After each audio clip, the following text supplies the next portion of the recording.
sidoo kale waxaa jira fingers. Okay, fingers waa faraha. Finger waa hal far, fingersna waa farahoo dhan. Faraha waxaa ka mid ah thumb. Okay, thumb waa suulka, thumb.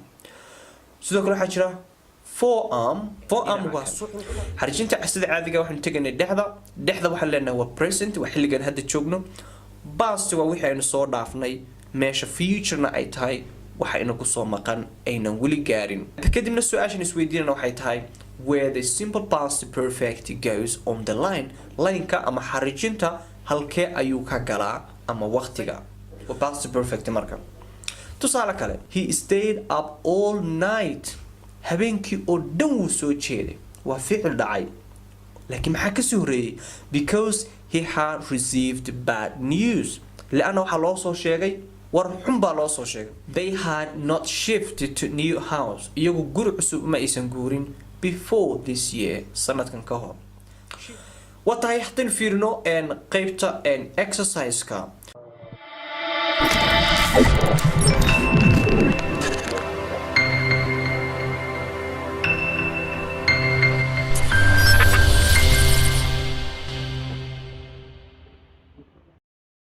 بسم الله الرحمن الرحيم. السلام عليكم ورحمة الله وبركاته. كلنت وناكسن كسو دو وعشركي تضبعد كمذا English level 2 كمذا برشاد اللوقادة English خاصة كورس كاللبعض level 2 واحد كلاس عطا شبكة أفلح computer.com.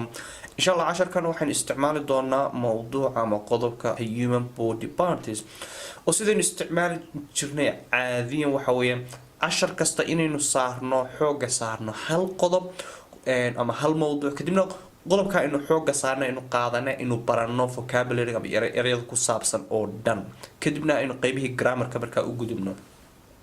maanta waxaan ka hadlaynaa jirka bini'aadanka qaybihiisa kala gedisan. haddaan fiirino sections of the lesson qaybaha uu ka kooban yahay casharkan kow waxaanu ka bilaabi doonaa sidaan caadiga vocabulary erayo cusub ayaynu baran doonaa ee ku saabsan human body parts qaybaha ama xubnaha jirka bini'aadanka. intaa kadib waxaanu arki doonaa qaybta grammarka. maanta casharkan waxaanu ku baran doonaa simple past perfect tense kadibna insha Allah waxaanu ka shaqeyn doonaa exercise ku saabsan simple past perfect.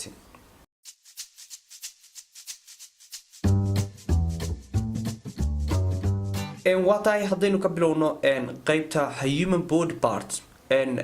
human body, human waa bini'aadan, body waa jirka, waa jirka bini'aadanka, partsna waa qaybo. okay, marka magacyada jirka bini'aadanka ayaynu maanta baran doonaa. haddii marka hore aynu sawirno horta jirka bini'aadanka sawirkiisa soo qaadano waxaynu ka bilaabaynaa xagga ugu sareysa waa head. okay, head waa madaxa. sidoo kale madaxa waxaa ku yaala hair. okay, hair waa timaha, hair. madaxa sidoo kale waxaa ku yaala face. okay, face waa wejiga, face. ear. okay, waa dhegaha ama ear waa dheg, earsna waa dhegaha, marka ear ama ears waa dhegaha. neck. okay, neck waa luqunta, neck. forehead. forehead waa dhafoorka ama wejiga qaybtiisa sare. eyes ama eye. okay, eye waa il, labada indhood markay yihiinna waa eyes. okay, eyes waa indhaha. nose waa sanka, nose. afka maxaa la yihahdaa? afka waxaan oranaa mouth. okay, mouth. haye garbaha maxaa la yihahdaa? garbaha waxaa la yihahdaa shoulder. okay, shoulder. labada garabna waa shoulders ayay noqonayaan. waxaa jira garka. okay, garka maxaa la yihahdaa? garka waa chin. okay, chin waa garka. garka timaha ku yaalana waxaa la yihahdaa beard. okay, beard waa timaha garka ku yaala. ilkaha maxaa la yihahdaa? ilkaha waxaa la yihahdaa teeth. okay, teeth waa ilkaha. ilkaha waxaa ku dhow carabka. carabka waxaa la yihahdaa tongue. okay, tongue waa carabka. elbow. okay, elbow waa suxulka, elbow. sidoo kale waxaa jira arm. arm waa gacanta. okay, gacanta, arm. sidoo kale waxaa jira hand. hand waxa weeye waa gacanta inteeda hore, sacabka iyo faraha inta hore ayaa la dhahaa hand, la isku dhahaa hand. sidoo kale waxaa jira fingers. okay, fingers waa faraha. finger waa hal far, fingersna waa farahoo dhan. faraha waxaa ka mid ah thumb, okay, thumb waa suulka, thumb. sidoo kale waxaa jira forearm, forearm waa suxulka iyo meeshaas gacanta ay ka laamato ama haanka inta u dhaxaysa. sidoo kale gacmaha ku dhex jirnaa waxaa ka mid ah gacanta wrist, wrist waa meesha ay gacantu ay ka laamato intaan la gaarin sacabka iyo gacanta kale isku xiraa. chest, okay, chest waa xabadka, chest. sidoo kale waxaa jira stomach, okay, stomach waa caloosha, stomach. navel, okay, navel waa xudunta. leg, leg waa cagta ama lugta, leg waa lugta. knee, okay, knee waa lowga. ankle, okay, ankle waa anqowga, waa meesha hoose cagtu ka laamato. foot waa cagta hoose, foot. sidoo kale cagta hoose waxaa ku jira toes, okay, toes waa faraha ama toe kaliyana waa hal far, waa faraha lugaha. toenail, okay, toenail waa suulka faraha. back waa dhabarka. armpit waxa weeyaan waa kilkisha ama kilkilada. waist waa dhexda. buttock waa barida, meesha hipna ay tahay misigta ama hips miskaha. intaas marka waa jirka inta dabada in soo eegaysa ee xubnaha dabada. sidoo kale kuwaas waxaa ka badan xubnaha ku jira jirka gudihiisa. insha Allah waa casharada sayniska lagu barto, laakiin bal dhowrka ugu waaweyn aynu fiirino iyagana. waxaa jira marka hore organs, organs hadda maqasho waa xubno, organ waa xubin, organisna waa xubina. xubnaha jirka ku jira ugu waaweyn waxaa ka mid ah maskaxda, brain baa leedahay, okay, brain waa maskaxda. sidoo kale heart, okay, heart waa wadnaha, heart. stomach ama stomach waa teen hadda ka soo hadlana waa caloosha. bladder, okay, bladder waa kaadi haysta. skin waa jirka, skin waa dubka sare ee jirka la dhaha, skin la dhaha. intestine, okay, intestine waa mindhirada. kidneys, okay, kidneys ama kidney waa kili, kidneysna waa keliyo. liver waa beerka. sidoo kale waxaa jira lungs, okay, oo ah sambabada, lungs.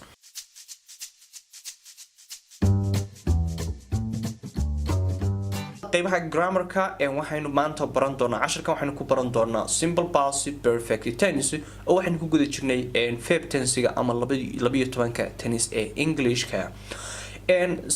past perfect waxa la nama simple past perfect is a verb tense waa fal waqtiyeed ama fal gooreed which is used kaasoo loo isticmaalo to show inuu ku tuso. wuxuu ku tusayaa that an action ficil buu ku tusayaa, ficilkaasoo took place kaasoo dhacay ama la meeleeyay before another action in the past.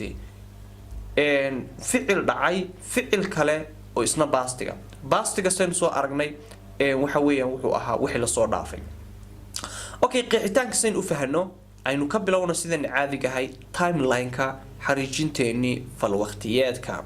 xariijinta markaynu sawirno sida caadiga xariijintu dhinacnay ka imaanaysay markasta waxay u socotaa dhinaca kan. xariijinta sida caadiga waxaanu tegaynay dhexda waxaan leenahay waa present, waa xilligan hadda joogno. past waa wixii aynu soo dhaafnay, meesha futurena ay tahay waxa inagu soo maqan aynan weli gaarin. kadibna su-aashan isweydiinana waxay tahay where the simple past perfect goes on the line, line-ka ama xariijinta halkee ayuu ka galaa ama waqtiga. sidana caadiga ah qaybaha waxaanu ka hadlanay pastiga, okay, oo mid kasta waa afar. simple past saddex baa ka farcama, waa simple past, past continuous tense, past perfect iyo past perfect continuous tense. qaybaha presentigana waxay ahaayeen iyana afar bay ahaayeen. waa maxay? waa simple present, present continuous tense, present perfect iyo present perfect continuous tense. meesha future-kana uu isna yahay afar: simple future, future continuous tense, and future perfect iyo future perfect continuous tense. insha Allah qaybaha future-ka inoo soo socda weli maynan gaarin. marka waxaan ku guda jirnay qaybahan afarta pastiga. afarta pastiga marka imika waxaan ka hadlanaa simple past perfect. kuwa waxaan hore uga soo hadlanay simple past iyo past continuous tense waxaan nidhi haddaad ku laabano qeexitaanka haddaynu ku laabano waxaan nidhi waa an action took place waa ficil dhacay ka hor ficil kale oo pastiga oo tan maxaa laga wadaa ka soo qaad halkan haddaan x dhigo ama calaamadiyo ficilkani waa ficil dhacay pastiga okay waxaa ka hadlaysaa marka ficilkan ficil kale oo kasii horeeyay baad ka hadlaysaa ficilkaas ayaa marka wuxuu noqonayaa oo loo isticmaalayaa past perfect ama ka soo qaad ficil kale ayaa halkan dhacay x halka iyo dhig mar kale x waxaan ka hadlanaa meeshan x aynu dhiganay macnaha waa ficil dhacay pastiga ficil kale ayaa kasii horeeyay ficilka kasii horeeyay ayaynu ka hadlaynaa marka ficilka kasii horeeyay aynu ka hadlayno ayaynu waxaan isticmaalanaa past perfect okay ka soo qaad marka tusaale aan qaato x halkan iyo dhig ficilkani wuxuu dhacay halkan waxaan leenahay marka aynu ka bilowno tusaalayaasha aynu fiirino waxaan ku yiri I had never seen such a beautiful beach before okay ma ana arkin xeebtan quruxda badan oo kale goormaan arkin before I went to Mogadishu intaan Muqdisho aadin okay inaad Muqdisho aaday ama Muqdisho aaday waa ficil dhacay Muqdisho aan tagay xeebta Muqdisho aan tagay waa ficil dhacay waa x to meesha ay taalo that's why hadda aan colorka isku mid uga dhigay okay laakiin maxaa ka horeeyay inaan Muqdisho aadin waxaa ka horeeyay I never seen such beautiful beach inaan arkin xeeb tan ka qurux badan marka ficilka dhacay pastiga waa Muqdisho inaan tagay wixii ka sii horeeyay markaan ka hadlayo ayaa waxaan isticmaalayaa past perfect continuous tense tusaale waxaan ku yiri I did not buy a book ma soo gadan okay waa ficil dhacay waa meesha x taalo oo maxaa dhacay because I had lost my money sababta am maxay lacagtii baa iga luntay okay inaanan wax soo gadan inaanan buugga soo gadanin waa ficil dhacay buuggi ma soo gadanin okay laakiin maxaa ka horeeyay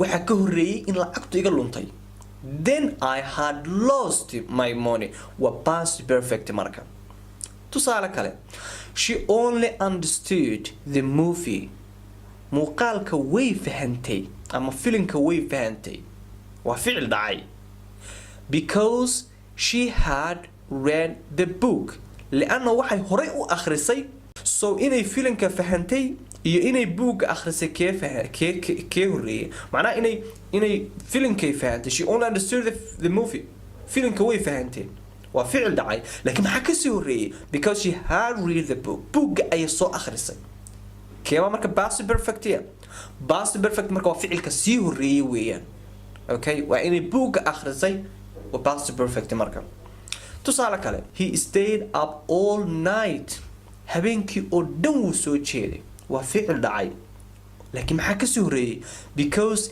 he had received bad news لأنه waxaa loo soo sheegay war xun baa loo soo sheegay adoo seexan rabo markaas ii seexanay war xun ma lagu soo sheegay waliga hurdada dhan way ka tageen okay marka meesha waa laba ficil labaduba past bay dhaceen he stayed up all night waa kan hore uga soo hadalnay waa simple past waa ficil pastiga dhacay waa meesha x ii taalo laakiin maxaa ka sii horeeyay waxaa ka sii horeeyay because he had received bad news inuu loo soo sheegay war xun tusaale kale you fail exam imtixaankaad ku dhacday waa ficil dhacay waa meesha x ii taalo waa ficil dhacay pastiga laakiin maxaa ka sii horeeyay because you had not prepared well laana imtixaanka ma soo diyaarin imtixaanka inaad ku dhacday waxaa ka sii horeeyay maxay waxaa ka sii horeeyay inaad imtixaanka soo aadan diyaarin marka you fail exam was simple past you had not prepared well oo ah ficilka sii horeeyana u past perfect okay markaan soo koobno marka past perfect waxa loo isticmaalaa markaad ka hadlayso pointi kamida ama ficil kamida pastiga ficil kale oo ka sii horeeyay markaad ka hadlayso ayaa waxa la isticmaalaa past perfect waxaan jeclahay inaad arrinkaas ila fahanteen auxiliary verbs ama auxiliary verbka uu qaato oo ku shaqeeyo and past perfect waa hal mid oo la yiraahdo had so magacyaalada oo dhan sida they you we she it he I magac kasta wax kasta waxay qaataan oo ku shaqeeyaan had okay haddii ka bilowno simple past perfect forms waa qaybaha ama formku macnaha waa jumlooyinka qaabka loo qoro caadiyan waxay ahaayeen saddex qaybood aynu isticmaalanay positive statement negative statement iyo question statement haddii ka bilowno positive statement and positive ka waxaan ka bilaabanaa jumlada waxay ka bilaabanaysaa subject ficil sameeyihii kadibna verb to be ba ku xiga oo ah had kadibna waxa ku xiga verb in the past form verbka uu isbedelaya oo noqonaya past iyo sidoo kale rest of the sentence rs waxay u taagan tahay sentence intiisa dambe tusaalaha ugu hore xalana he had established his company-giisa wuxuu sameeyay oo abuuray before 2010 ka hor so ficilka pointu waa 2010 weeyaan laakiin goormuu sameeyay ka hor ayuu sameeyay company-ga I had told the truth runta ayaan kuu sheegay okay I had told the truth runta ayaan kuu sheegay we had lived in Hargeysa ayaan ku noolayn before ka hor we moved to Mogadishu intaana Muqdisho aanan aadin u guurin they had shifted to new house guri cusub ayay u guureen before this year sanadkan ka hor she had cooked some food waxay samaysay iyadu cunto ayay samaysay marka waa ficil dhacay ficil ka sii horeeyay weeyaan they had bought a new car okay waxay gateen gaari cusub you had gone before I reached war waad tagtay intaan ku soo gaar intaan meesha soo gaar ayaad ka tagtay the patient had died before the doctor came bukaankii wuu dhintay intaan dhakhtarkuba imaanin haddaynu negative ka fiirino ama aynu diidma ka dhigno diidmada sida caadiga waxaan isticmaali jirnay not oo keliya so and hard bay ahayd waxay noqonaysaa had not waa tahay haddaynu fiirino tusaalayaasha markaynu ka hadlayno past perfect wuu ka duwan yahay ku horeen ka soo hadlanay pastigii hore kale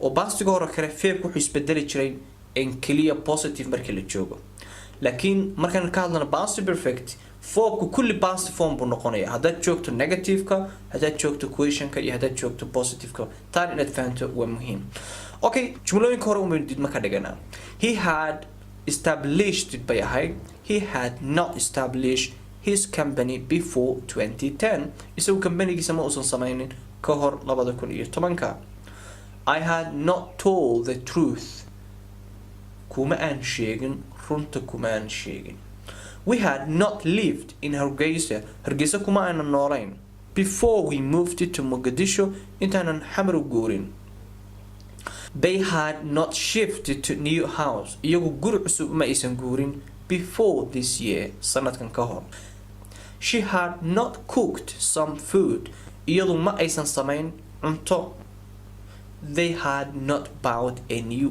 car iyagu ma aysan soo gadanin gaari cusub you had not gone before I reached it ma aadan tegin intaanan ku soo gaarin the patient had not died before the doctor came ma uusan dhiman bukaanku intaan dhakhtarku imaan ka hor su-aasha markaan ka hadlana ama question statementiga sida caadiga waxaynu soo hormarin jirnay oo markasta ka bilaabi jirnay verb to be-ga ama auxiliary verb marka had unbaa horay soo maraysa capital baynu ka bilaabaynaa kadibna xagga dambe calaamad su-aal baynu saaranaa tusaale he had established by ahayd had he established his company before 2010 isagu company-ga ama shirkadiisa miyuu sameeyay 2010 ka hor had I told you the truth runta miyaan kuu sheegay had we lived in Hargeysa miyaan ku noolayn Hargeysa before we moved to Mogadishu intayna Muqdisho aadin had they shifted to new house before this year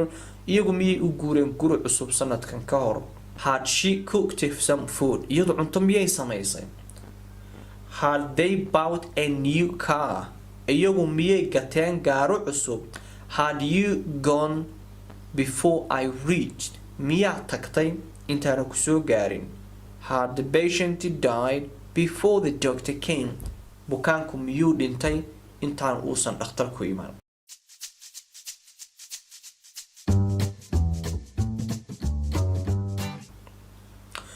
watahay haddii fiirino qaybta exercise-ka waxaan leenahay waxaanu practice garanaynaa waa past perfect way waxaan leenahay after Hussein statement-iga koowaad after Hussein haye verb halka ku jira to spend his holiday in Italy haye he something wanted to learn halkan waa laba ficil marka ficilkee horeeyay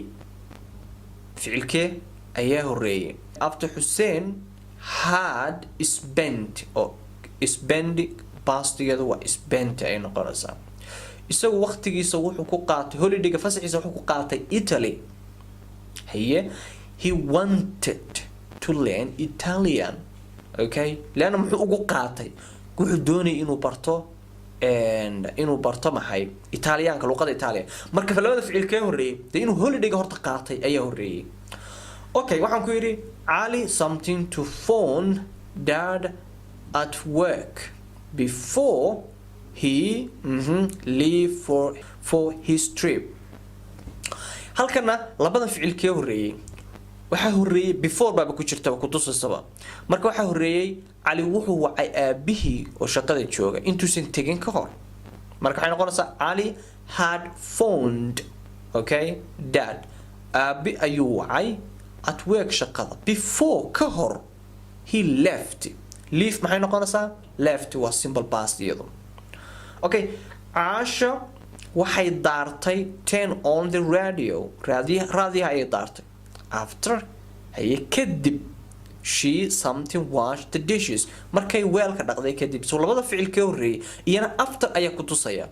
weelka inay dhaqday ayaa horeysay okay marka statement-ka hore waa simple past maxay noqonaysaa Asha haye turned on waxay daartay the radio raadiyaha ayay daartay after kadib haye she had washed it marka ay dhaqday the dishes weelka okay halkan waa laba ficil isna soo labada ficil ka horeeyay marka uu yimi baa la yiri macnaha already wuu dhamaadayba ficilkii ama ciyaartii wixii socotay way dhamaatay okay and when she arrived bay noqonaysaa marka ay soo gaartay ama ay timi the match already had started wuuba bilowdayba hore ayuu u bilowdayba okay and wuu bilowday ciyaarta ama wixii laga hadlayay ama filimka wuu bilowday after the man okay haye ninku markuu yimi guriga haye wuxuu quudiyay